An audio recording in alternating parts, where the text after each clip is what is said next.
everyone, and welcome back to another episode of What's Left of the Damage Report. I'm back in the studio. Things are broken. Nobody knows why. That used to be on. Doesn't work anymore. I don't know. You know, also, so I had a week off, and I haven't had a week off since last November when I got married, which was awesome, but not really a week off. I haven't had a week off in a long time. And so like now we're about to do the show, and I honestly have no idea if I've done everything I'm supposed to do to be able to talk for an hour about politics. Like I'm looking around the desk, I'm like, were there things that are supposed to be here? But one thing we do have that's supposed to be here, and thank God is Francesca Fiorentini, who joins me now. How's it going? Hi, John. I can't help you with the rest, okay? People saw me last Tuesday. You're fine. If I did it, you can do it. Hey, I believe in you, John. You did great. You did great. Thank you so much. It was an awesome episode. I tuned in a couple times, and you guys were talking about some kind of hair product or something like that, but it was fun. I didn't get most of what was being said, Aquanet, but it was fun. And so thank you for holding down the first episode of that week and doing an awesome job. We had a great bunch of fill-in hosts and co-hosts. It was a lot of fun. Brett and Ben Dixon just spent an hour mocking me. I don't know if they knew I was listening. Brilliant. I think they suspected. Oh yeah. The insult seemed direct. They're like, you're not going anywhere. Did you go anywhere, John? Did you get away? Yes, so we were supposed to go to Yosemite, which we've wanted to do. Both my wife and I really like nature. And the day before we were supposed to leave, we got a phone call saying our Airbnb has been canceled because, hey, what do you know? California's on fire and that area was being evacuated. So we decided to go to San Diego, which wasn't totally away from fires, but it was a little bit further from the fires. And we had a cool experience. We did some fun stuff. And now it's like, I've been sort of following the news. What is up with this country? What is up, America? It's still bad. I wish I could have reported like, revolution and uprising. Well, there's uprising, but yeah, still bad, still bad. We haven't really quite turned the tables, John. I'm sorry. Can I, by the way, I just want to say one extra thing. And I know that we're a few minutes into it, but hey, I've been on a vacation. I don't want to start working immediately. I discovered something over the past week. When I got back from San Diego, I decided, you know what? I want to be a little bit more responsible about my life in a few different ways. And there were two ways that I tried to be responsible, and I ran up against how terrible 2020 is. The first is that I have never really invested, both because I didn't have the resources and I don't come from a family that does that, so I don't know anything about it. And so even if I had a little bit of money, it would just sit in a savings account, which doesn't actually produce anything. So I decided for once, I'm gonna start. And that is when the several months of stock market growth fell off a cliff. And so that's been exciting.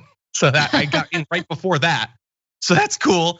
The other one is I wanted to be a little bit more responsible about my health. And so I decided, I only live like 3.5 miles from work. I'm gonna start biking more. And my bike's pretty old. And so I decided I'm gonna get a new one, And I discovered, did you know that like toilet paper and the webcams, you can't buy bikes anymore? Like there's none. No, there's none. Because apparently they're all made in China. And everyone is buying them because they can't go to the gym. It's like you go into bike stores, there's nothing there.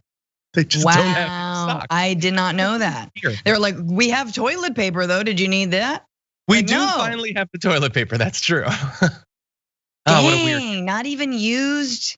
Yeah, you gotta hit up. Maybe. I feel like, dude, I was trying to find a beach umbrella the other day. When you could go outside, that took me like a couple weeks. Not gonna lie. What? The heat wave. Yeah, the heat, but between everything, the heat wave and Amazon basically buying up everyone's stock. And I was really trying to avoid Amazon, which is nearly impossible at this point. That's true. That is true. Yeah, well, we're gonna talk about that heat a little bit later on in the show when we give an update on the fires. We're also gonna be talking about the rally. We've got interviews with Trump supporters. Hey, what do you know? Trump is apparently ordering federal marshals to hunt down and kill people. We've got a lot of stuff. It's an exciting time, and the stakes are at least mildly high going forward. So that's gonna be fun. But for those of you who are already here watching, please hit that like button and share the stream. Let people know that we are active. And if you would like to chat along with us, either in the comments, on Super Chat, Twitter or Twitch or any of that, Francesca and I will be responding as we go along. And with that, why don't we jump into this, Francesca? Yeah. Let's do it. Okay. Over the weekend, Trump decided, hey, you know that whole pandemic thing? Let's not worry about that. Let's have a rally. And as fun as outdoor rallies are, you know what's more fun? An indoor rally. Let's pack them inside. And pack they did. Take a look at this footage of Trump fans trampling each other to be first into that building.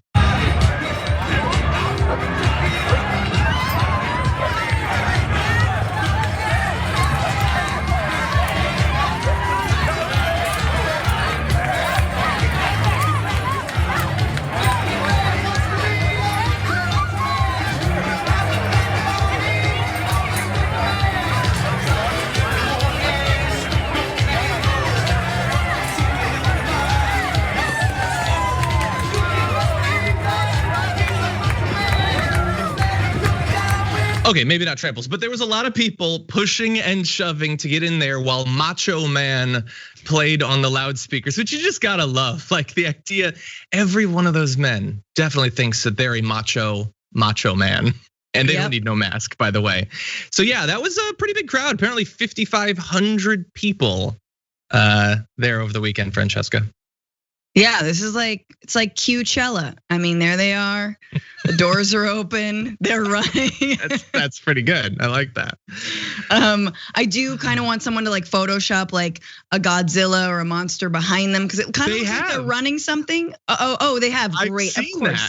The internet has provided as promised. Really, you're gonna, because here, look, I get wanting to maybe go see Trump for 15 minutes, total, like just fascination. Even if you love him, it's gonna be a 4-hour event. Like we realize how long they're gonna have to stand there, getting infected and infecting one another. I mean, honestly, I wish we were watching a movie at this point, but we all know that like these are going to be super spreader events. I didn't see a mask. Did you any masks there? No. I mean, you could see intermittent potentially, but there weren't a ton. What's interesting is that there were some masks once you were inside the event. Not generally, like you look around that room, there's basically none, but there was one area where there were some. So this is reported by WREG. Relatively few in the crowd wore masks with one clear exception. Those in the stands directly behind Trump, whose images would end up on TV, were mandated to wear face coverings, which I'm sure they balked at since they're not gonna have the government tell them what to do. And the thing is, you can see this before and after when Kimberly Guilfoyle is speaking and then when Trump is, they only waited until right when Trump was gonna speak before they put them on.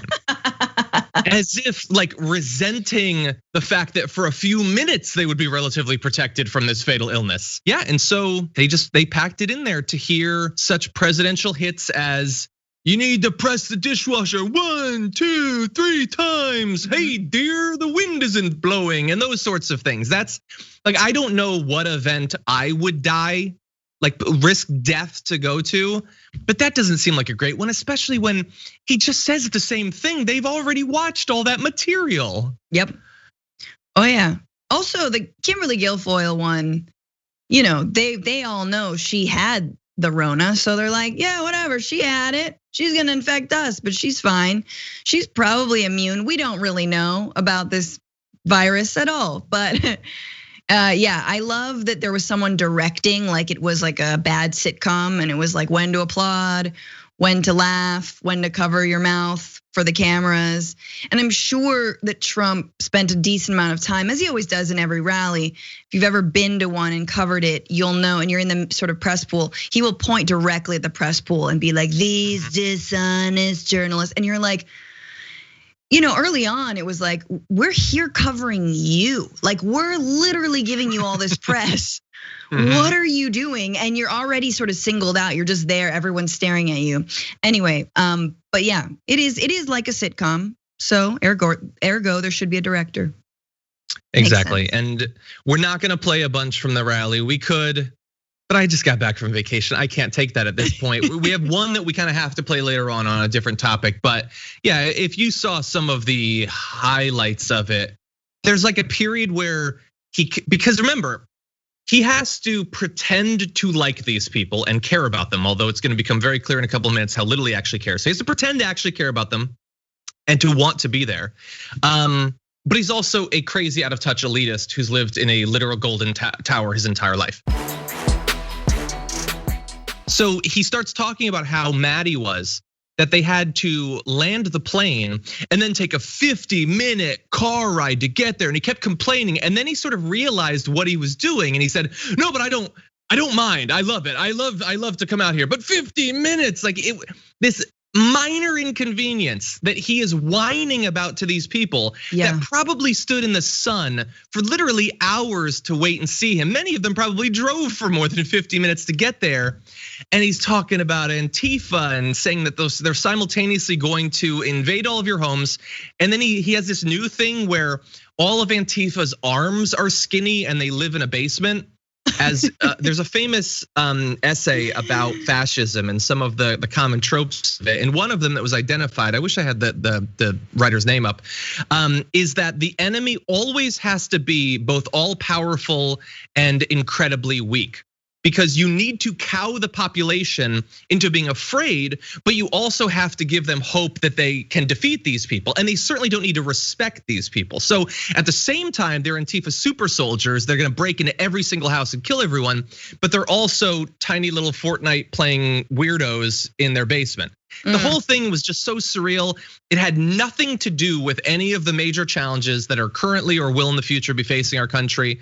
And honestly, it shouldn't, because none of those people went there to hear about the fact that wages are stagnant, or they don't want to be reminded of how horrendously the response to the pandemic went. They've spent months inoculating themselves against that sort of information. So the whole thing was it was a cheese grater for the brain, as so many things in 2020 are. Yeah, many of them may really die. Fast. Whitley Burks in the comments says Umberto Eco is the individual who wrote that. Yeah. Eco. Yeah. Yeah, thank you. Ecco. Per favore. Count on you. Ecco. Eccole. Yeah, many of them are gonna die. I mean, I love that he spent that much time whining, because it really shows you his soul. It shows you who he is, that he will complain about the most petty little thing, and that the cultish nature of his followers is such that they suddenly believe that, hey, maybe one day they too could complain about having to drive in their limousine for 50 minutes, or they're surrounded by security just to get to a rally to talk to people who have worms in their brain because Donald Trump and Fox News put them there. Like, that is their, is that their goal? Like, what are they? And I also love, like, if is a Trump rally like a concert where you come back and you're like, man, he did the water pressure thing, but he didn't talk about Mexicans. It has to be, right? It has to be. Like, you get mad that he didn't really go hard on Black Lives Matter. Like, oh, I'm bored with Antifa, but he didn't talk about BLM and the way they're destroying Western civilization. There's all that. Yeah, it's the whole thing. Like, I'm out of practice. I've been gone for a week. All I have is just. I was telling you before the show started that I watched that Social Dilemma documentary, and I followed the news a little bit. I wish I could be an optimist. I don't know how anyone looks at the future and feels anything but dread, deep existential dread, Lovecraftian dread. How could anyone not be consumed by that right now? We, like humans in the best of times, which didn't exist, there was never a best time, are not great. Everything around us is making us worse, and everyone is so incentivized and eager to show how terrible they are. So anyway. Just think about Alexandria Ocasio-Cortez, John. It's all you gotta do. Obviously, in a non-creepy way, but that calms me. Thinking of her, thinking of Rashida Tlaib, thinking of Ilhan Omar and Ayanna Pressley, calm me. Their new leadership is on its way. We have to make sure that they can fight the BS, and that they, we push them and support them, and all the centrist Democrats that want to prevent them from shining. So, and prevent our issues from being out there. But yeah, it's been a particularly tough week. I don't know if it's because you weren't around, but I feel like your absence lit a few of the wildfires and maybe contributed to a couple of hurricanes. I don't know. We missed you, is what I'm saying. Okay, thank you. Well, I'll try not to rack up any more of a disastrous record like that. Yeah, I will only say, normally I would just turn to AOC. Have you been following on Twitter? She has not been active for a couple weeks, really, at all. Occasionally, but just a little bit. What's up with that? Dude, as someone who barely ekes out one tweet a day, I'm like, girl, I get it. Sometimes you gotta legislate. That's true. Yeah, it's not like she's I'm legislating all the time.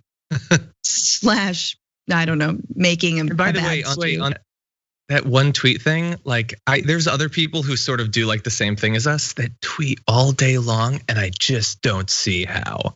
Like I can't do it. I can't just it's like you have to just be scanning the feed and having opinions about everything that comes across. And I understand it works. You get the followers, you get the likes and everything, but I don't have it in me, okay? I leave it all on the road, and the road is TDR. So Trump had his massive indoor rally, 5,500 people. He says tens of thousands. It was apparently 5,500, which is bad enough. That seems a little bit dangerous, considering, as we've been saying, very few were wearing masks unless they were directly behind him. And so one of the Trump spokespeople was on Fox News and was asked tough questions about the choice to hold this sort of event, considering how bad the pandemic still is. You see that and you think about the enormous sacrifice that we've made as Americans to stop the spread of this virus and to tackle this pandemic. And I'll just ask you, as a member of the president's campaign, why you saw this as a risk worth taking to crowd those people. Biden's camp obviously making the case that this could be a super spreader event. The governor has called it shameful, dangerous, and irresponsible to do this. Why do it? Under the First Amendment, we are allowed to have a peaceful assembly of people, and we had hand sanitizer readily available, masks handed to every individual, and temperature checks. Hey, I mean, this goes against the president's own administration guidelines. It goes against the CDC guidelines when it comes to coronavirus. The American people can make the choice to join us in person or join us online. That's their right as the American people. We are reopening this country and safe. Okay, so yeah, it's their choice. Okay, nobody's really doubting that. Although technically those events aren't even supposed to be allowed in that state, but Trump just gets to break those regulations whenever he wants. And she multiple times there, we trimmed it a bit. She multiple times said, well, if people can riot around the country, they can come here. I get that that's like a talking point. It's like a Ben Shapiro type thing. To someone who already believes that woman is awesome and great and would never lie to them, it seems like she's making a point. But what point exactly is that? That if other people are doing something irresponsible, your irresponsible behavior suddenly becomes not a threat to your health? How does that work physically? Yeah, it doesn't make any sense to me. But she has relied on that multiple times, and I've heard that sort of talking point from any number of different Trump administration officials to justify these sorts of behaviors. When we understand that the reason they're doing it is not because there's a riot somewhere, so I'm now protected against the disease. It's because Trump desperately wants people to slap their hands together in front of him. He wants to be showered by the noise of palms hitting each other. That's it. There's nothing more dignified, logical, or reasonable than that. Yeah, I mean, also, the whataboutism in this case actually doesn't work, because despite like record, civil rights protesting, many, and if not the majority, 90% of the images that you will see from BLM demonstrations, people are wearing masks. Yeah. Two things, they're wearing masks and they're outdoors. Yeah, maybe there's not 6 feet of distance between every single person in every single moment, but by and large, outdoors and wearing masks. These indoor maskless Trump rallies are not that. You just can't compare them. So kudos to that, Fox anchor for actually pushing back a little bit on this. But this is this is the death cult that is Trumpism. This is the death cult that is the Republican Party. This is the death cult that says, even if we know we're slipping in the polls, we know we're doing badly, we know our president has completely messed this up, I'm willing to die and put my life at risk for this unreality that is a reality star president. I'm willing to put my life at risk because I will have died for the great white hope that tells me that white identity politics are more important than anything else that is happening in this country, when we know, in fact, it is inhibiting progress every single day. Exactly, and it's just so much here that frustrates me.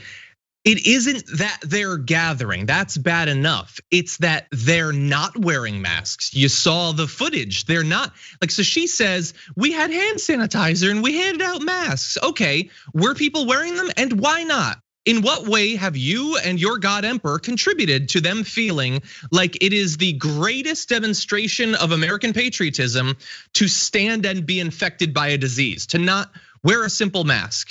The easiest thing imaginable. Why are they not doing that? How many times did Trump, when he was standing at that podium, say, hey, seriously, yeah, we've all got our rights and our freedoms and all of that, but it would be really responsible of you if you'd put on your mask. Did he say that once? No, he could have, couldn't he? Why didn't he? And she says there, she never really says it's safe to do this. She keeps reverting to other people are doing stuff, or it's Americans' right to be here. Certainly, and we'll get to why they're doing it. But I'm asking, or that reporter's asking, why are you providing the venue for them to be endangered in this way? Yep. So if I take a steak knife and I point it forward, it's up to you whether you run into it. That's your right, I guess. But if you run into it and then another person runs into it, a passerby gets to wonder why I'm holding a knife at a certain point. Yeah, we all have rights and freedoms, but why am I doing that? And especially if I've spent months using my platform to convince everyone that knife stabbings aren't a big deal. They probably won't even kill you. You'll be fine, don't worry about it. Well, it's killing all the right people though. It's killing, and not only that, it's killing the right people. It's killing black and brown people that we don't care about. It's killing essential workers that we don't value and we don't pay enough. It's all falling on these poor Walmart workers that have to stand and face down these maskless creeps. And that's not us, supposedly. We're that soon to be millionaire who's got to drive 50 minutes in order to come to this rally. That's us. We're not here. We're not with all these other folks. And so again, once again, it's incredibly racist, the logic that lies under that. But yeah, this is the sacrifice. Look, R.I.P. Herman Cain. That was the sacrifice. Yeah. He is sort of the greatest supporter in Trumpism, because he paid the ultimate price. A lot of them want to prove to each other, like the reason they're not wearing the mask is because they want to show to the rest of them that they are virtuous. This is virtue signaling, is not like tweeting, hey, I'd prefer if climate change didn't happen. No, like that, I guess technically is, but nobody cares about that. That's not harming anybody. But when you create an environment where the virtue that you need to signal is that you don't fear a disease that's killed 180,000 people, that you will become infected by it willingly, you will spread it to other people willingly, that's dark, okay? That's something that maybe is worthy of conversations on Bill Maher or whatever. The other stuff seems like kind of a dodge, playing in a conservative framing. This is the sort of signaling that we should actually be a little bit worried about, I think. Oh, so true. If you are a Trump supporter and you listen to one thing I have to say, which you probably won't, I want you to listen to this, because the biggest issue here is not that Trumpism and Trump supporters all agree this isn't a threat, you don't have to worry about it. If that was the case, that would be dark enough, that would be pathetic enough, that would be scary enough. But that isn't actually what's happening here, because I want you to listen to a reporter's question to Donald Trump about that rally space. At one point, reporter Deborah Saunders confronted President Trump about the risk of contracting the potentially deadly contagion, asking, quote, "Aren't you concerned about COVID though in an enclosed room?" The president revealed that he was not concerned, and when pressed, provided a potentially revealing answer, quote, "Because you know why? I'm on a stage and it's very far away, and so I'm not at all concerned." When Saunders asked the president, "What about people here?" Trump replied, "I'm more concerned about how close you are, to be honest." So he gets the threat and he's protected from it by virtue of distance. He's not walking amongst that crowd because he understands, as he made clear to Bob Woodward, he understands exactly how deadly this is, and he sure as hell isn't going to be infected by it. But all of you, all of the sheep, all of the Trump cattle that are hurt, that they're stampeding to get in there, he's fine with you getting infected by it because he's already got what he needs out of you. He got your claps. He saw your hats. He's happy. Now, if you go and die, which he thinks is a very real threat, what's the difference to him? There'll be somebody else in a red hat that'll queue up for the spot vacated by a few more Trump fans passing away from COVID. I know this sounds harsh, but you need to understand this. Your cult leader doesn't care if you live or die, and he is willing to be perfectly clear about that with reporters. Oh, and he cares whether he lives or dies. He wants all the ignorance. He wants all the COVID. He just doesn't want any of it on him. So as long as he's on the stage and he's like, well, there was a perfect amount of distance. Thank you for your concern. I'm good. Like, no, buddy, that's not what we're talking about. And so again, the flip, cynical, nihilistic, megalomaniacal nature that he speaks, it is incredibly disrespectful. But we've lost these people. We've lost them a long time ago. I think there are some folks hopefully on the fence who are seeing this and are like, well, that's a bridge too far. Look, I'm racist, but not crazy. There are people who are still gettable. And once again, call the Karens in your life, call the Kevins in your life. I'm serious about this. Have those hard conversations, talk to them and show them just what little respect this president has for people's lives. If they voted for him last time, hey, maybe they can at minimum abstain from voting, at maximum go the other way. So, but the 5,500 people in Nevada, they're gone. They're gone. They're lost. We need rehabilitation. Dare I say re-education? But I'd be construed as Maoist. I'm not. But the point is it wouldn't hurt to send them away, a little summer camp. There's like people of color and immigrants you can like talk to face to face, see that they're like human, they're just like us. They eat food, they sleep, you know what I mean? That kind of thing. Mm-hmm. It sounds fun. I would do that. Yeah, here's the G-spot on the woman. Here's how to pleasure one. Obviously with not real women, of course. Even the mannequins would need consent. There's a whole program, John. You really thought this through. You've got to make a video ad for this summer event. Yeah, rehabilitation. Okay. 5,500 Trump fans gathered at his rally over the weekend. But what did they think about the risk posed by gathering in these great numbers? What did they think about all this? CNN spoke to a few of them. Here's what they got. Why are you not wearing your mask? Because there's no COVID. It's a fake pandemic created to destroy the United States of America. But the president said to Bob Woodward that there is a virus, the coronavirus, and that it is deadly. That's his opinion. The truth is that the CDC said that only less than 10,000 people died from COVID. The other 190,000 have 2.6 or 2.8 other mortalities. Does it worry you guys at all to be in this crowded space with all these? I'm not afraid. The good Lord takes care of me. If I die, I die. We got to get this country moving. What can you do? Wear masks and stay inside for another year? Huh? Where will that get us? We needed like an actual solid month. That's what we needed. We never got that because of people like you. It wasn't a year that was going to break you. It was a day or two that broke you, unfortunately. Okay, so it's a fake pandemic, Francesca. Nothing to worry about. It's made up because I saw a tweet. And so the CDC apparently confirmed something that they 100% didn't confirm and have been responding to ever since, in fact. I'm seeing this all over the place. I just want to say, first of all, the sentence, it's not real, it's fake, designed to destroy America. Like there's a follow-up there, which is, so is it working?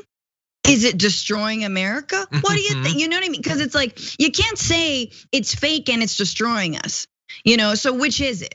Because if if it's destroying us, then there's something there. It's not actually completely made up. Even if you do think it was created in a Wuhan lab, that's fine. Let's go with that. Let's go with one of those, delusions. Let's go with that delusion. So is it working? Have Americans died? Okay, well then maybe the answer is no. Maybe the answer is yes, but there's a rabbit hole I wanna follow here. But I just wanna say that ignorance and that line around people who have underlying conditions, like that's what they've been dying of. Okay, let's go with that delusion, which is not real, but let's go with it. So what if people who had COVID had other conditions? They also had COVID and they died of the COVID, but they happened to also have hypertension, some autoimmune disorder, diabetes, whatever they might have had. So what? So then what? Do you now care about their lives, or do you not care about their lives? Nope. Should we protect ourselves from COVID, or should we not protect ourselves from COVID? Because my supposition is that you're just trying to lead us down the who cares about those dead people 100%. place. And I'm not going 100%. there with you. I'm sorry, bro. Like I don't care if people have underlying conditions, whatever they have. I don't want people to die. Plain and simple. And by the way, this is like, I get it that we're being way too fair in trying to construct a philosophical framework around this misinformation. It is just, hey, this tweet means I don't have to care about people. Woohoo! That's all it is. That's the extent of it. But okay, if you were to go a step further, what a novel concept that older people die of things because they're sick in other ways too. This must be the first time that's ever happened. That's new. I've never really understood. They say like 35,000 people die every year from car accidents, but some of them were obese. I don't think it should count. They had comorbidities. None of this makes any sense. It doesn't mean anything. And by the way, and again, it's just woohoo, but if it wasn't just woohoo, if it was, you only have to worry about this if you have one of those comorbidities, which by the way, it's not rare stuff. It's like diabetes, having issues with your heart or your cardiovascular, like that's all Americans. If you eat American food, you have those comorbidities. I would like to follow up to that individual. I don't know him. You think he's like a perfect picture of health? You think he's got no issues? You think all those people in that crowd are just way healthier than everyone else? Yeah. I kind of doubt it.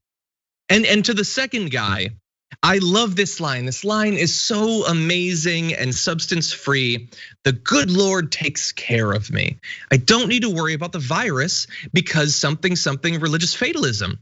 The good Lord will take care of me. Okay, and again, I don't know this individual. Maybe I'm off base around him. Do you think he owns a gun? Will the good Lord take care of him in these situations where he thinks he needs to be strapped like he's wandering a patrol in Iraq? It never seems to go to those areas. It's pretty much just in the, I don't want to wear a mask. Good Lord, take care of me. You know what? Do you lock your door? Will the good Lord take care of you if you don't lock your door? Right. It's a very limited philosophy. Well, yeah, no, the good Lord doesn't protect you from BLM demonstrators. Obviously, the Lord gave you AR-15s to take care of BLM demonstrators. Everyone knows that. That's, you do unto others, and Jesus is love. Jesus is boundless, xenophobic love. Yeah, that is where I get scared. The whole this is God's will, this is God's plan. Dude, if this is God's plan, God's trying to wipe us off the face of the GD earth. Like we are, it wants us out. These wildfires, hurricanes, a pandemic. If God made the earth, God wants us gone. God's like, dude, you killed what? However many percentage of wildlife, right? In the last decade have died. No, I like cheetahs. Yeah. I like walruses. Walrus is what I'm going to call them. I like orangutans. They're cuter than you. They're sweet. They are. What's an orangutan ever done? I mean, sure, muscled in on someone else's girl, probably killed the point is this. Humans are worse. Humans are worse. God wants to kill us. I mean, I've got eyes, I've got ears, I see it every day, and I'm trying to reckon with Mother Earth. John, please stop me before I keep talking about. I know, I don't know. That's sort of my obligation. Yeah, the orangutans, I don't know. And I'm worried about them getting coronavirus too, so we gotta keep people away from them. Yeah, You know what, Skip, don't worry about the next CNN video because I don't want to hear these individuals again. But if you could cue up the one after that. I do want to read a couple of these graphics though, because Jeremy Diamond's a reporter that was at it. He spoke to an individual who said, he's not worried about COVID or whatever. An individual's last name was Barber. And Barber said he's got no concerns about spreading the virus when he goes back home to Arizona, saying, quote, "No, not really, because the only person I deal with on a daily basis is my wife and my dog." He notes his wife works at a grocery store and she's been fine so far. Oh, so no. you are standing amongst thousands of people with no mask. You could easily wear a mask, you're choosing not to. So you're in danger, multiple levels of endangering your wife, which I'm new to the marriage thing. It's been less than a year. I think not killing them is kind of a big part of the contract there. And then you're gonna expose her to it and she's gonna go to work in a grocery store. That's a great idea. And I'm sure this individual doesn't think that he has an incredibly callous, heartless view of his obligations as a member of a community to protect other people's health. But not even saying don't go there, just put on the mask. Don't kill your wife. Don't infect people shopping at a Vons. These are not high bars. And I'm supposed to be the godless heathen, but I can maintain at least that level of concern for other people's well-being. There was another individual, this younger guy, I think he was 20 years old, named Hackett. Jeremy Diamond said, "I asked Hackett about potentially exposing others because this 20-year-old said, 'I'm 20, I don't have to worry about it.' He said he's not concerned, claiming he's pretty careful." Yeah, but it's thousands of people around you. What do you think careless would be, if not that? And then you're gonna go back and you're gonna spread it to everyone you know. Think about family members, your friends, the people who you've self-selected as your group. You're saying, honestly, I couldn't be bothered to not potentially maim or kill them. Yeah. And these people have picked that up now as this is the badge of honor. I am better than everyone else because I'm more willing to kill other people with this pathogen. This is my right as an American. I mean, this is what the newest episode of News Broke, which everyone should watch, is about. This idea of American individualism and individual freedom as being the only thing that matters in this country, and that we are so fractured and frayed, and we've got such a warped understanding of what freedom truly means in this country, which is the freedom to actually go outside and live, right? To actually be free from a virus, to go to school, to go to work, to not be infected. That we've warped that into, no, it's my freedom to be maskless in a Costco and yell at someone filming me. This is my freedom to infect others, to be infected, to die for a demagogue. That is my freedom. No, it is not. Yeah. That is utter BS. And it always and primarily is people who have a lot of class privilege, a lot of race privilege, a lot of gender privilege, who are okay to do that. Right? Who they somehow think they're under attack. Well, guess what? People of color, women in this country have been living with their individual freedoms being stripped from them every single day, okay? Yeah.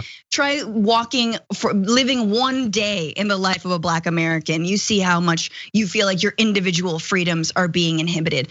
So it is something we have to work our way out of. We have to, and again, I think it's hard when we see this, but we have to remember the stats are that only 7% of Americans don't wear masks. Now, it only takes 7% to infect a lot of people, but it is not the majority. I think the majority of us, even though we're super isolated from one another, we understand this is real. We want to protect one another and our communities and our families. So let's all remember there may be brighter days if, Jesus will take that man sooner than later, please.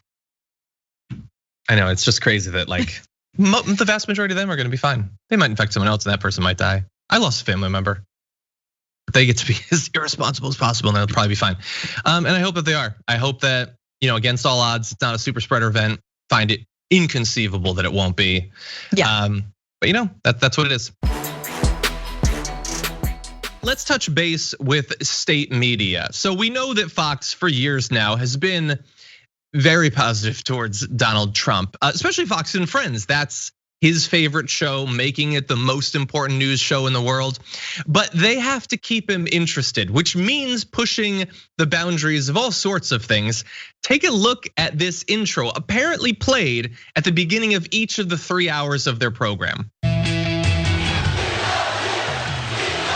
Oh, That's it. It was just rally footage of people shouting that they love him, and the Fox and Friends team added, "We love you, we love you," knowing that Trump is watching that. They made that message just so that Trump could see it, that they love him. And it's just normal. That show is 1,000 times bigger than TDR. So, and this is John, I mean, that is just sad. That is like, they should be just followed up with, your daddy didn't, but we do. Your daddy didn't, but we do. Like that's all this is what this country has come to, is just soothing the unmet needs of a neglected child who had everything handed to him and managed to F it up at every single point in his life and career, and is now running a financially broke campaign and trying to cheat in order to win in November. Cool. What I will say is this, it is completely irresponsible for Fox News, which we know all of these people who've been poison pilled on the coronavirus have been watching, to not have one story. And I'm curious, tell me if I'm wrong, has there been a story where someone who said, look, I went out, I partied, I wanted to go to a wedding, or I wanted to do X, Y, or Z. I went to a rally and I got myself, my family infected, and now they're gone. And we've seen those stories are everywhere, right? You had that daughter who spoke at the DNC, and again, it shouldn't be political. She should be speaking at the RNC as well, who said, my dad listened to the president and now he's dead. He wanted it to be over. He wanted the president, who, of course you're gonna believe somehow still now. And so anyway, those stories, there's thousands of them. And it's Fox's responsibility to be interviewing those people. I don't expect you to have sympathy for nurses, essential workers, that's fine. But someone who lost a family member because they went out to an event, and they're writing op-eds that are like, I shouldn't have gone. Please don't be stupid. Quote, don't be stupid like me. Yeah. That's callous disregard. It's recklessness. It is, and it is so difficult on anything. I don't think it's unique to coronavirus. Like for a long time, the joke has always been that Republicans, in large part, especially the elected ones, can't have any empathy for the LGBTQ community until they eventually individually come out as LGBTQ or have a daughter or a son. It's such a narrow circle. And in this, Herman Cain died after going to one of those rallies, and his Twitter account is still tweeting that the virus is a hoax. So, but there is one thing that I forgot to say in the section where we were talking about the Trump supporters, the ones who, we love you, we love you. The thing that I actually learned watching those videos is that I have been wrong about how much they take their cues from Trump. I thought it was 100%. It's not quite 100%, because you did see multiple Trump fans there saying that's his opinion, that it's patriotic to wear a mask, or he says it's deadly, but it's not. Because the thing is, they can apparently disagree with their God Emperor. Yeah. But it's in areas where they would prefer if he was telling them that which makes their life easier and require less effort, physical and cognitive. Like, he exists as a politician to tell them all of your hatreds are appropriate and right. All of your xenophobia is the best way you can be. You don't ever have to think, just believe whatever you want. But where he has occasionally, even just like briefly implied a bit of social responsibility or individual effort that needs to go into this, they apparently will diverge from him there. Yeah. If he is making their life even 1% more difficult or socially aware, they can apparently buck him. So I don't know if that's a positive, but I did learn that through this event. They bucked him in the wrong direction. But I just wanna say, this is the natural progression of what a party that doesn't believe in science has led us to. This is absolutely the Republicans' fault. This is the Democrats' fault for not pushing back on this, for not holding Republicans' feet to the fire when they deny climate change, or when they say that, life begins at conception and that a zygote, can do the SAT. You know what I mean? Like, this is what happens when you don't believe and you're encouraging people to not believe in science, because it's going to take away from your donor base, because it's going to anger a few right-wing Christians. Like, no, we're gonna trample all of women's reproductive justice, and we're going to make sure that we dig up and burn every last piece of fossil fuel on this planet Earth, for our wealth and our re-election campaigns. So of course, if Trump wasn't around right now, you would still be seeing people gathering in large groups saying it's their American right, and you would have a Tom Cotton, a Ted Cruz, somebody else would be capitalizing on this. But this is the natural progression of what Trumpism has meant for this party, has meant for this country.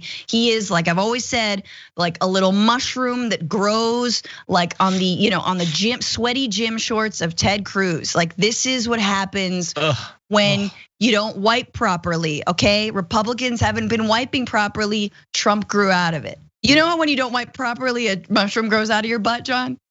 I don't know. Yeah, we all know that. Jesus, you're on one today. What was going on while I was gone?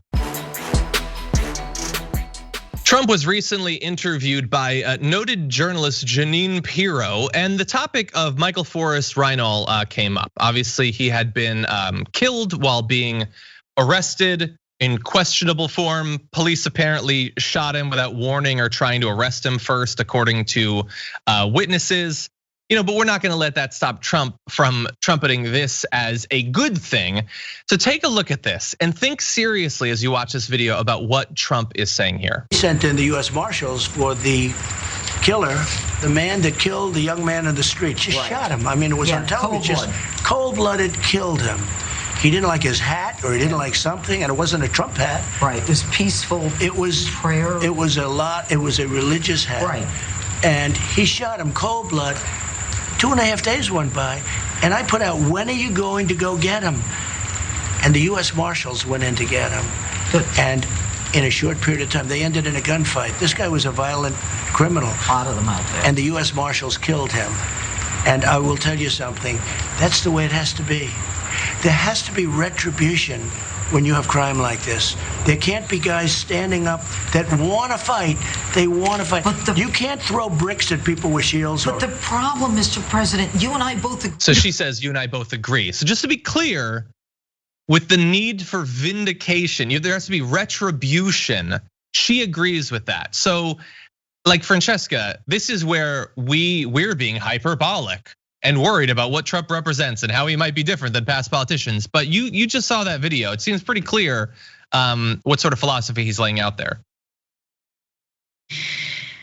Yeah, it is tiresome and it is difficult, because Trump is again, you want to look away, you want to stop thinking about it. We all know racism and structural inequality has been the backbone of this country for so long. This is different. He is inciting violence. He is happy about white extremism. His DHS department, as I know you all reported last week, downplayed the problem and the threat of white extremist anti-government violence. And this is what it's come to, and that is a win on all the 4chan, channels, or however they're communicating, the smoke signals that they have to communicate in. That's a win for them. They're saying that Kyle Rittenhouse, who killed 2 people in Kenosha, was justified. They're saying that, this man who killed, he killed someone in the Patriot Prayer, but there was no due process. When was he arrested? Where was his justice, right? Where was his day in court? And we know Kyle Rittenhouse will get his, right? Instead, again, multiple witnesses have said that this was just a cold-blooded murder, straight up. The coroner in Olympia, I believe, said that this was a homicide. And Michael did have a gun. This man who was killed, he did have a gun, but it was unclear whether he even had it, and definitely whether it was pulled on police officers. Witnesses say that no, that it was just an execution. It is chilling, and again, I just like, we're so far down in this hell world that we have to remember what we're talking about here. Like, we're not. Yeah. He didn't kill. It's just, anyway. It's frightening. Yeah, and look, I mean, we could mash up his comments there about this individual who said in an interview that he did it as to protect another person. I have no idea. I don't know all those facts, and there's a lot that we probably don't know about. And then how he talked about Kyle Rittenhouse, about how this is a guy who went to protect private property or whatever, and he's the best thing ever. It could not be more stark. There won't be a single Trump fan who will be like, well, wait, that seems kind of inconsistent, that you think the guy that killed multiple protesters and then ran across state lines to evade justice is a hero, but this guy is the worst criminal ever. No, it doesn't matter. And I'm not gonna play the videos because you already know. You already know exactly the difference in how they talk about those two things. And so we're left as the crazy people that just watched the president of the United States say there has to be retribution, and said, and who knows if any of this is true, because Trump lies so frequently even about what he has said and done that we don't know. But he implied there that he called for the marshals to go and kill that guy. Did he? I don't know. Let's say he did, though. Let's say he said, go and get that guy, kill him in the streets, because that is apparently what happened. They did not go to arrest him. They went to gun him down in the streets, and they did that. So what is there gonna be an investigation? Is Congress gonna look into it? Right. If we find out that Trump did that, is he gonna get in trouble? No, nothing would happen. The Republicans would still protect him. We could find out that any number of people were lying or concealing evidence to protect him. It wouldn't matter because none of that matters anymore. We are so far beyond any of the normal mechanisms of our government. We're literally talking about the president possibly putting out a hit on an American citizen, which is certainly not unprecedented in American history. But this seems pretty stark. And I already know there's you're not gonna hear about this story in 48 hours. No. It's not gonna be an investigation, it's not gonna be consequences or anything like that. And this is probably the beginning of more of this. He wants his followers to go and kill people, and he wants the marshals to go and hunt people down as well. And this is where, and you're absolutely right. Places like CNN, MSNBC, mainstream media outlets should be talking about him. Yes, it's hard to no one's defending Michael. No one's defending him shooting and killing someone. Absolutely not. What we're defending is due process, some kind of justice. We're defending the fact that yes, maybe the president just ordered a targeted strike on an American in the country, in the United States. Talk about an isolationist, America first, we kill Americans first. Like, that's what he's just done. And are we going to investigate it? Are we going to, you're exactly right. This should not fall from headlines.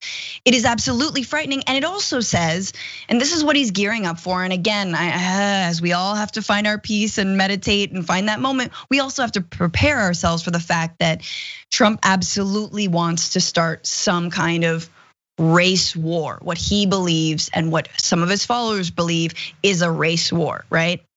And even I would say in some of those interviews that, Michael Reinhold, this guy, also, he was like, I believe there's a race war. Well, he's also wrong. We don't have to escalate the tensions in this country to death, to violence. We already have a pandemic that's trying to wipe us out.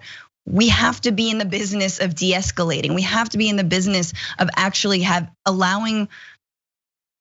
remaking the police so that they actually do their damn jobs, right? Yeah.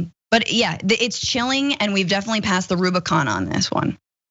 Yeah, and by the way, it's really funny that you use that expression because Jeanine Pirro used that same expression on when he's going to declare the Insurrection Act is in effect and he's gonna put down these riots. She said, when are you gonna cross the Rubicon? That's literally the beginning of the end of that democracy, and it's being used as this positive thing. Like, come on, when are you gonna finally dispense with this whole democracy thing? I would argue that we've crossed that quite a bit ago. Okay, let's proceed directly into our next story because there's a lot of news. We're not gonna get to everything, but I want us to get to as much as possible. And multiple ways he's now calling for just killing us in the streets, and his followers love it. What are we supposed to do as a democracy? Like a tough question from a journalist in a White House press conference? Oh, really put him on the spot about the fact that he's calling for his political opponents to be gunned down? He doesn't have to hide from that. That's what his fans want. I'm not gonna play you the video, but at the rally, he said the US Marshals did a great job, not tragically had to kill this person while trying to arrest them, said they did a great job and the crowd cheered. This is what they want. You can't shame someone away from their entire draw to their audience. Yeah. And it's life and death. Where are the Democrats? Where are the Democrats every single day talking about this? Like, are we just going to wake up, and democracy's done and Pelosi's like, well, young people should have voted more. Like, oh, come on. It seems like that, yeah. Fires continue to spread seemingly unchecked across not only California, but other states in the West. More than 16,750 firefighters were battling 29 major wildfires across the state as of Sunday, according to CAL FIRE. 29 major fires simultaneously. Fires have burned 3.3 million acres in the state in 2020, and we are still very much in the thick of this thing. I don't remember the exact numbers, but I read that at one point, in the last few days, it was either the top 3 or top 4 worst fires in California state history were burning then. Like not over the course of the year, over the course of the decade, we're presently burning. And I don't know how bad it is up in San Francisco, although I saw those photos not long ago.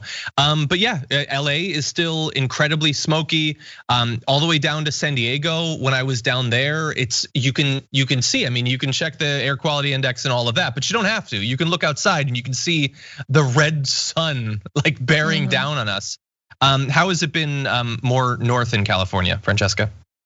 I'm not there, but I know it's awful. Oh, I thought you were in the San Francisco area now. Currently, John, I'm here. I've apparently lost my mind. Okay, I apologize. You've lost your mind. Yeah, I thought that. No, but all of my good friends and family are up there, and yeah, it's awful. It's still really bad. It goes all the way through Oregon. I think Oregon's got some of the worst air quality right now, and on up to Washington State. There's like I think 600,000 acres have burned in Washington State, 1 million acres have burned in Oregon, and 3 million acres have burned here in California. And we are blue states. These are all blue states. So what are we doing? Why haven't we stopped this? And I think Gavin Newsom's done minimal good. Minimal leadership. The bar is so low when it comes to any kind of leadership right now. But he did allow, signed a bill that would allow formerly incarcerated people who served as firefighters to more easily become a firefighter once they leave prison. Yay. Yeah, I don't know. Maybe pay them more. Maybe stop taking oil and gas money. Maybe keep it in the ground. Maybe stop allowing more licenses to drill. Just a thought. I'm all for them to being able to become firefighters. I just want them to have less to do when they become one. I don't want them to be desperately needed. And honestly, like you're totally right about the bar. For California level politicians, he gets to be among the best, basically coasting through this thing. Because Nancy Pelosi, we're senators. There's nothing. There's no leadership whatsoever. Like, I don't see how more apocalyptic it could be than that San Francisco looked like the first city on Mars. And it doesn't lead to anything, not even a speech. Obama said this is proof we need to vote or something. But for what? What are we voting for that will then fix it? I don't want it to look like Olympus Mons in California. I don't want 3 million. I don't want like this 3.3 million acres burned in California in 2020. I don't want to look back on that in a video I do in 2022 as like some sort of fond memory. That's not what I want. 35 people have died so far, 24 in California, 10 in Oregon, a child in Washington State. The damage has been just so brutal. Like somebody pointed out that one fire, the one that was started by the gender reveal party, which should at this point just be outlawed because they are like one of the most irresponsible things you possibly do, has done more damage than all of the BLM protests or riots throughout the entirety of the year, and that's indisputable. But did they burn down a target, John? Was there? I think it probably burned down quite a few targets, I would have to assume at this point. And the fires are still raging. Dozens of major fires scattered across the state. I want to read this one story because maybe sometimes like talking about the statistics and stuff is too it's too zoomed out. You need to focus in on a personal experience. So there was an individual, Chris Toft. So he was driving back into the fires to find and hopefully save his son and his wife. So he gets in his Jeep, struggling to navigate a road once so familiar, but now shrouded by smoke-filled darkness. Chris Toft almost ran over what looked like a bikini-clad woman on the road. Once he was closer, he realized she was wearing underwear. Her hair was singed, her mouth looked almost black, and her bare feet were severely burned. He impatiently tried to help her into his car, explaining how he needed to find his wife and son, feeling like she was resisting. Finally, she spoke, "I am your wife." He had no idea. And his son was later found, had died in the fires. Oh my God. We are just galloping towards more of this, of a wider and wider fire season across multiple states that'll do more and more damage in terms of lives lost and property damage every single year. And if you dare to talk about policies at the scale to which they might actually be able to fight back against this, that's the extreme thing. These fires are not extreme, totally normal, don't even pay attention to them. AOC, too extreme. Ed Markey should probably be primary. Those are the extreme things in America, not Mad Max style weather patterns and fire tornadoes and all of that.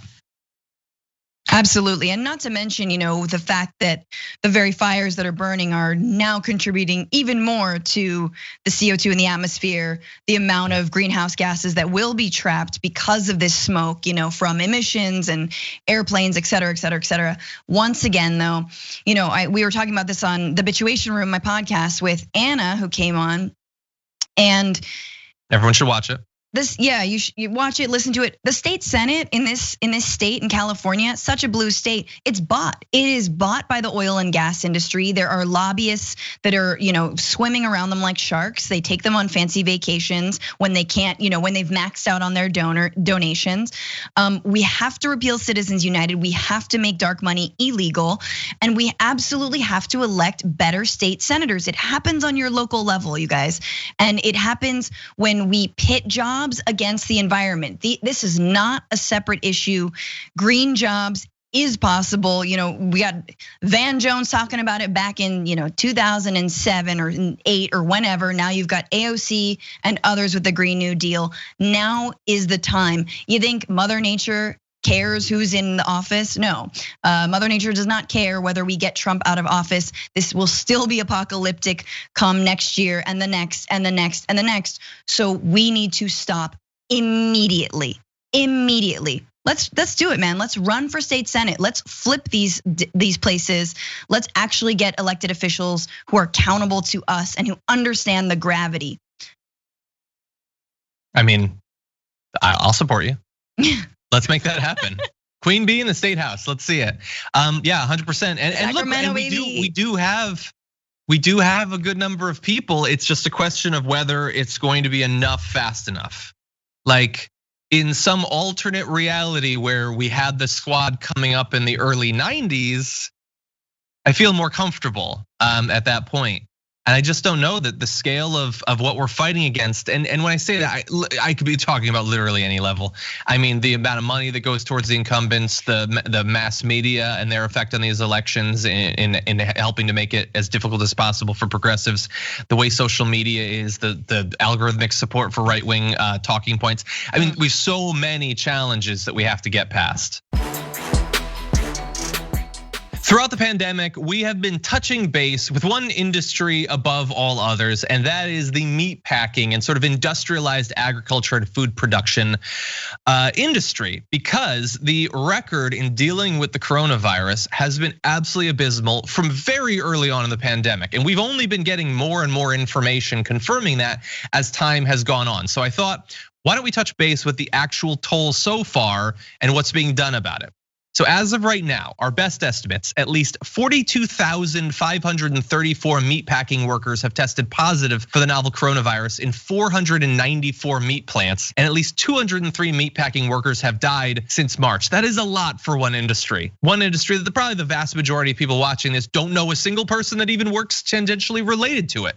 For that amount, super spreader event after super spreader event is just devastating. So let's talk about a couple of plants in particular. At the Smithfield plant in Sioux Falls, South Dakota, almost 1,300 have tested positive for the coronavirus and 4 have died. That's one plant. At the JBS USA plant in Greeley, Colorado, 290 have tested positive and 6 have died. Now this is disproportionate amount at just a couple of plants. And apparently that was what it took for the US government to finally do something about it and levy some fines against those plants. Now, you want to know what those fines are? Financial penalties for the 2 plants that we just talked about, $29,000. Do the meatpacking workers even make that in a year? I don't know. I wonder. 29,000. Now, OSHA defended itself saying that is literally the maximum fine that they can levy. And I guess that's true. I'm not shocked in the least that the law is set up in that way, that you can just willy-nilly let thousands of your employees get sick, multiple die, and you lose $29,000. But I thought, why don't we put it in a little bit more perspective? So $29,000. I mean, if that hit me, maybe Francesca, that's gonna hurt. Maybe not for these companies, because in reporting its fiscal year 2019 results, JBS reported a net revenue of $51.7 billion. Oh my God. That 29,000, like, that's not even a rounding error. You could set up an Office Space style hacking thing and they'd never even notice it. $29,000. Like, somewhere a JBS executive, when he saw that was the fine, orgasmed. I guarantee it, because the idea, this is like dark. It's cruel. Something. It's super cruel. This is too surreal. $29,000. Like, what? It wasn't that something fell in someone's foot. Thousands of employees got sick because they didn't care. And the employees have been doing great work ever since to make sure that journalists know what's going on there, how little protective equipment there is. They're not using dividers and things like that. They're only now being forced to start to do some of this stuff. We are months and months into this thing. $29,000. Guys. And I think it's on us. It is. Our previous story talking about forest fires and climate change. This story talking about the meat industry. Look, I'm not a crazy, anarchist vegan, but mostly because I'm a coward. But I am a vegetarian, and I will tell you this: stop eating meat. It's a beautiful time, beautiful time. There's no better time to stop eating meat than right now. Just minimize it. Do meatless Mondays, do meatless Tuesdays, do meatless maybe all days. Beyond Burgers are actually pretty good. Limit your intake. Now, is this gonna deprive people of jobs? No. Will it slow down the line so that workers can actually take a breather and can go wash their hands when they need to? Yeah, maybe. Do you think JBS or whatever can take that hit financially? Yeah, they definitely can. If you don't believe me, go watch some pictures of little cute piglets on Instagram. There's one who I think rides a skateboard and it's adorable, and I will never eat bacon after watching that. Just to add a little bit more, like, I don't know how much you were into like cyberpunk growing up, like, these like sort of dark dystopic futures where corporations rule everything. And it's like, I think that we thought that we would know that was happening because everything would be much more neon-y. But what if it wasn't neon-y, but it was still happening? Like, and you couldn't hover car, but because JBS, massive corporation, made $50 billion. And Bezos made 4 times that in the last quarter. I mean, the numbers get so large at a certain point in so many different areas, coronavirus deaths, the amount that these corporations make, that we're just monkeys. That's all we are. Our minds can't comprehend these sorts of things. I am trying my best. I'm a very hardworking monkey. Would you say we're orangutans, John? They seem more dignified. I think I don't know. We aspire to one of the more social primates. I don't know. Anyway, just huge numbers and 29,000, and that's probably it. And honestly, like let's say Biden gets in, is he going to significantly strengthen the ability of OSHA to levy fines that are 100, 1,000 times bigger than that? I don't know. I hope so. Kind of doubt it, but we'll see. I would say eat the rich. but there aren't enough of them, you know? Plus they're meat. And sometimes when they're young, the rich can be cute. You put them on a skateboard or something.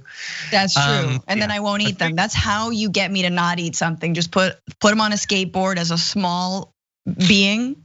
I don't eat that. I'm gonna start sending you videos of vegetables on skateboards, and you're gonna be great.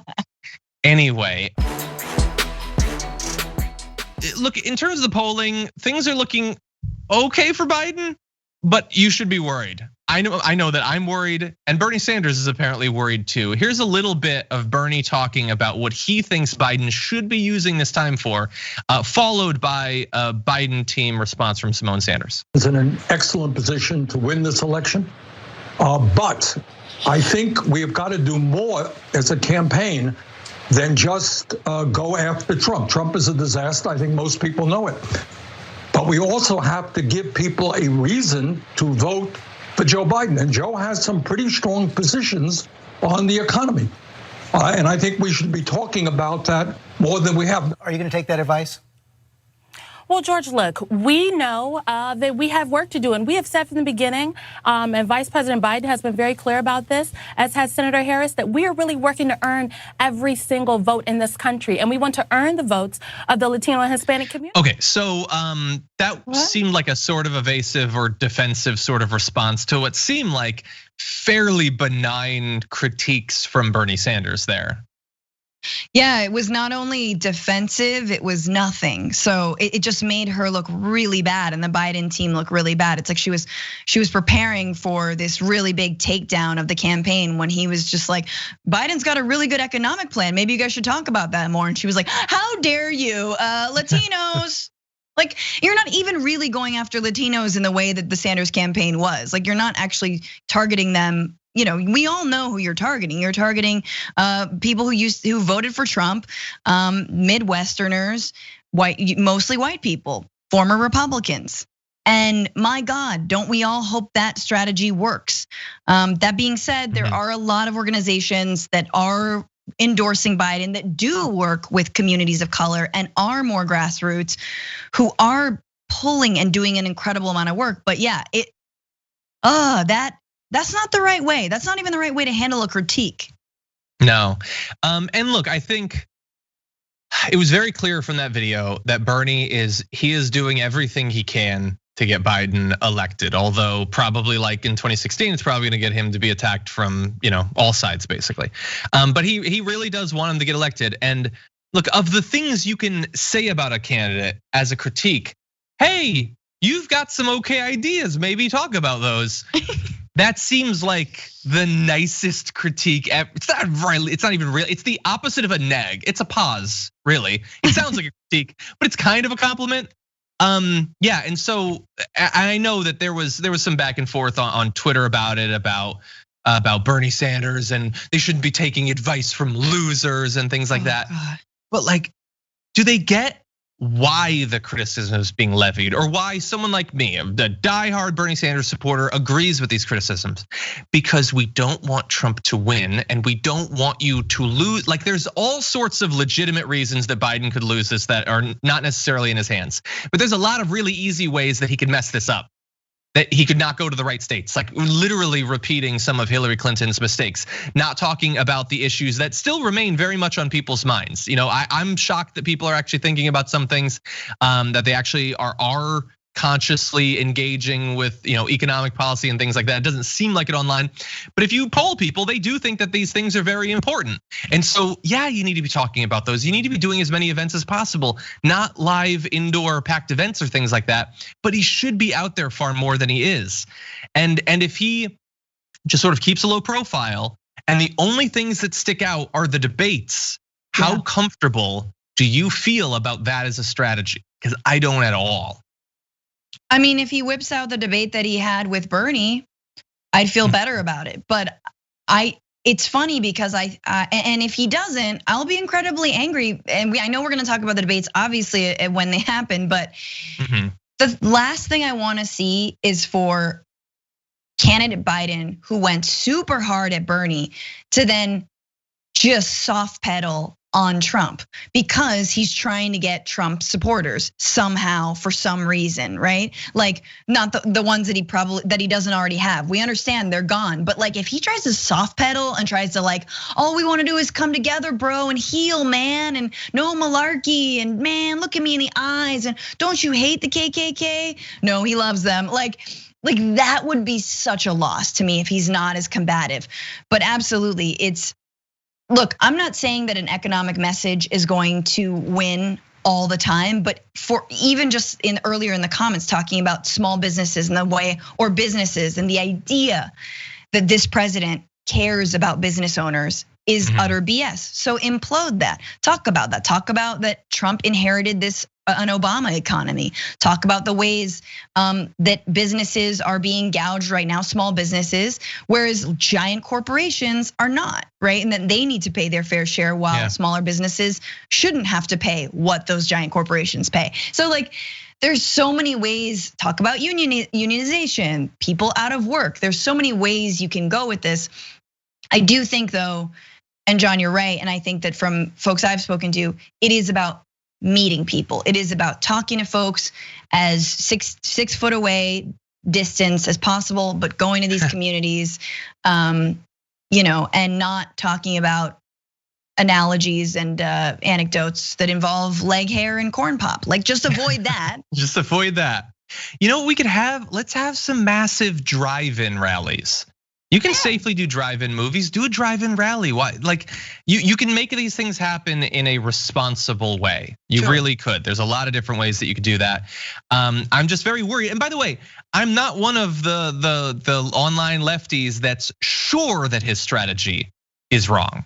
It's I never am that sure that I'm right. It's one of the reasons I'm not more popular. People who do this sort of job are supposed to imply that they've never been wrong and they're always right and they're always great. But maybe just saying, hey, soul of America or something, maybe that'll work. Because Trump's awful and crazy and terrible, and a lot of people are sick of it. Maybe that'll work.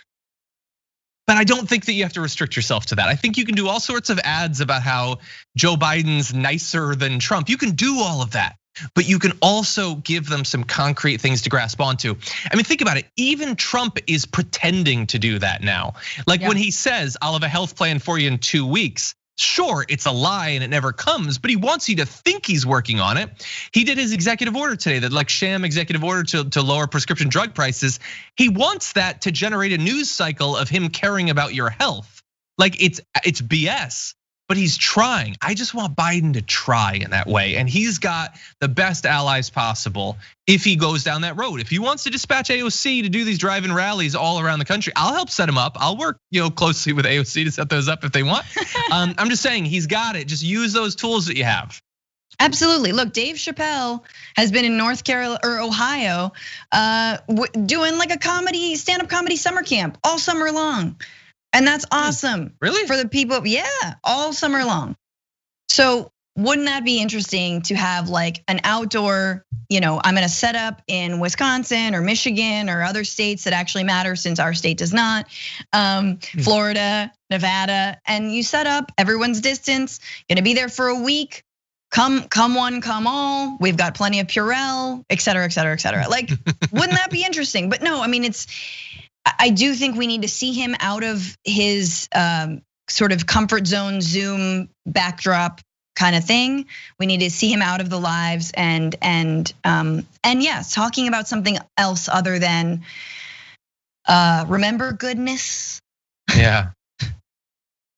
It's got the feel of like that Sam inspirational speech to Frodo about the taste of strawberries or something like that. A lot of Americans can't remember the taste of food.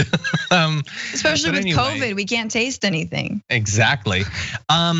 Okay, we're way over, and I can only imagine what the producers are thinking of me right now. So we should probably call it. Is there any chance that your cat is nearby? Because we've hit 2,500 likes. Oh, that's amazing. Cat nearby? No. Okay. Well, maybe another time. But we did get to see a bee, so that's good.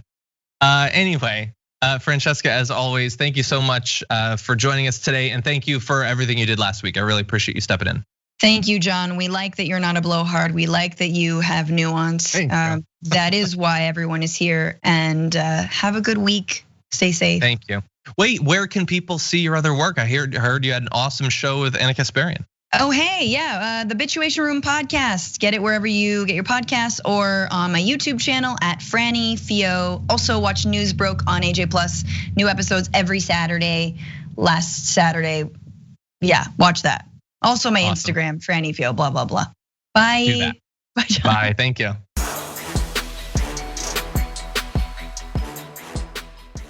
Thanks for listening to the full episode of The Damage Report. Support our work, listen ad-free, access members-only bonus content, and more by subscribing to Apple Podcasts at apple.co/TYT. I'm your host, John Adarola. I'll see you soon.